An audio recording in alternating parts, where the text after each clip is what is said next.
du vent. J'espère qu'on n'entend pas le vent avec la technique de la chaussette. Bon, question suivante, je fais quoi? Je te fais un jingle, tu veux un truc, une animation, je sais pas. Voilà, j'étais au maximum de moi-même, je pourrais pas aller plus loin. Question suivante, c'était... Ouf, c'est puissante. Toujours anonyme. Quel rapport as-tu avec ton corps? Es-tu à l'aise avec, par exemple, ou as-tu des complexes? Alors là, anonyme, j'espère que tu as le cerveau bien accroché parce que c'est une question que je me pose depuis très longtemps, qui me travaille beaucoup. Cette question du corps, des complexes que je peux avoir. Accroche-toi bien parce que là, tu vas te prendre une thèse de philo dans la tête. Là. Non, c'est vraiment un sujet qui me tient à cœur, donc ça fait longtemps que j'y réfléchis. Et en gros, j'en suis venu à la conclusion que j'étais schizophrène. Enfin, je veux dire, par rapport à la question du corps. Et je pense qu'on est très nombreux à être dans ce cas-là. C'est-à-dire qu'au niveau de notre personne, il y a d'un côté ce qu'on estime être nous, notre moi profond, notre âme, notre esprit, appelle ça comme tu veux. Et de l'autre, cette enveloppe, ce corps qu'on nous a donné et avec lequel on doit vivre. Pour moi, j'étais arrivé à la conclusion qu'il y avait des choses qui ne correspondaient pas, quoi. J'avais l'impression que celui que j'étais réellement, mon moi profond, ne correspondait pas à mon corps, quoi. J'en étais même venu à me dire, j'aimerais bien être un autre qui me ressemblerait plus. Tu vois, on en vient à des conclusions complètement absurdes. Hein.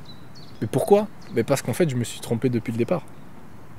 Depuis la ligne de départ, j'avais pris la mauvaise direction pour penser le corps. Et il n'y a pas lieu à un petit coulis de miel sur un tépèche.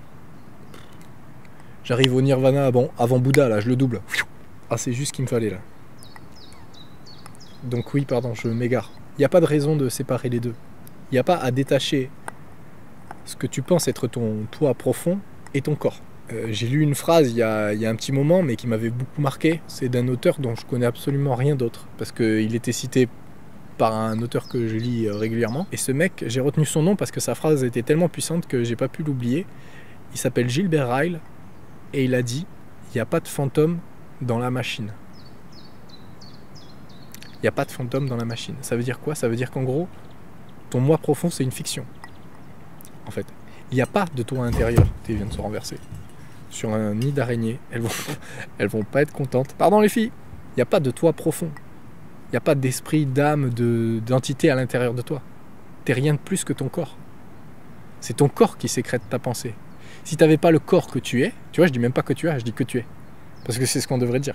Si tu n'avais pas le corps que tu es, tu ne penserais pas ce que tu penses. Donc vouloir un autre corps, c'est pas seulement vouloir être vouloir changer, c'est vouloir être carrément quelqu'un d'autre. Puisque c'est ce corps-là qui définit la pensée que tu as. Et ceux qui disent non, ceux qui disent ouais, il y a un moi profond, il y a une âme à l'intérieur, je le sais, je le sens. Je dis ben vas-y, montre-moi. Montre-la moi pour voir. Ils vont être bien emmerdés. Moi tu veux que je te... Alors on va faire un truc. J'enlève mon corps de l'équation, on regarde ce qui reste. Voilà. Elle est belle mon âme? Tu vois, c'est pas tenable, ça pose problème d'enlever le corps. Donc on n'est rien de plus que notre corps. Mais ça ne veut pas dire pour autant qu'on ne peut pas changer. Le corps, il change tout le temps. Donc on n'est pas condamné. Voilà. Mais de toute façon, les problèmes qu'on a avec le corps, c'est jamais par rapport à nous-mêmes. On est ce qu'on est, après tout. Il n'y a pas à avoir de problème par rapport à ça. C'est par rapport aux autres. C'est toujours par rapport aux autres, c'est toujours la même histoire. On veut qu'ils nous aiment, ces enfoirés. Si on vivait seul sur une île, on se coifferait pas, on s'habillerait pas, on ferait pas tant d'histoires. Hein. Il n'y a pas de complexe. Robinson Crusoe. Demande à Robinson Crusoe s'il a des complexes. Donc voilà, le problème il est là en fait. Et quand j'ai compris ça, ça m'a libéré de pas mal de problèmes. Je me suis rendu compte que j'ai pas de problème par rapport à mon corps. J'ai pas de problème par rapport à moi-même. En fait, j'ai des complexes. J'aime ce mot parce que c'est vraiment ça quoi. C'est complexe, ça complique. J'ai des complexes par rapport à certaines personnes. Parce que j'aimerais que cette personne-là me voie comme ça. Et que tel autre comme ça, etc. Donc en fait, je me suis rendu compte que j'ai pas de complexe par rapport, comme je dis, par rapport à moi-même, mais vraiment par rapport à certaines personnes. Donc voilà. J'espère que j'ai répondu à ta question et que t'as pas trop mal à la tête. Question suivante.